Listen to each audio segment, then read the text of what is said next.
চট্টগ্রাম তাফসীরুল কোরআন মাহফিলের ২৫ বছর পূর্তি উপলক্ষে আয়োজন করা হয় বর্ণাঢ্য অনুষ্ঠানমালা, যেখানে বিশিষ্ট ব্যক্তিরা অংশগ্রহণ করেন। সম্বর্ধনা পাওয়ার মতো কিছুই করি নেই। আমি শুধু এতটুকু মনে করি যে কিয়ামতের দিন আল্লাহ তাআলা যদি বলেন তোকে মাফ করে দিলাম, এটাই সব থেকে বড় পাওনা হবে। এর থেকে বড় পাওনা কিছুই আশা করি না। কোরআনে কারিমের এই দাওয়াত আপনারা জানেন, গতকাল এখানে ফুরফুরা পীর সাহেব বলে গেছেন, আমার আব্বা এবং আমার চাচা দুজনই ছিলেন হযরত মাওলানা আবু বকর সিদ্দিকী রহমতুল্লাহ আলাইহির খলিফা।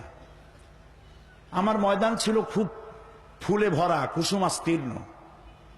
সেই কুসুমাস্তীর্ণ পথ থেকে উত্তপ্ত মরুভূমির উপরে, বালুর উপরে জেল জরিমানার ঝুঁকি নিয়ে এই রাস্তায় আসার তৌফিক দিয়েছেন আল্লাহ রাব্বুল আলামিন তাফহিমুল কোরআনের কারণে। আজকে বলতে আমার দ্বিধা নাই, কোরআনের তাফসীর করতে গিয়ে আমার কোনো কৃতিত্ব নাই। এর সমস্ত কৃতিত্ব আল্লাহ পাকের এবং তারপরে তাফহিমুল কোরআনের।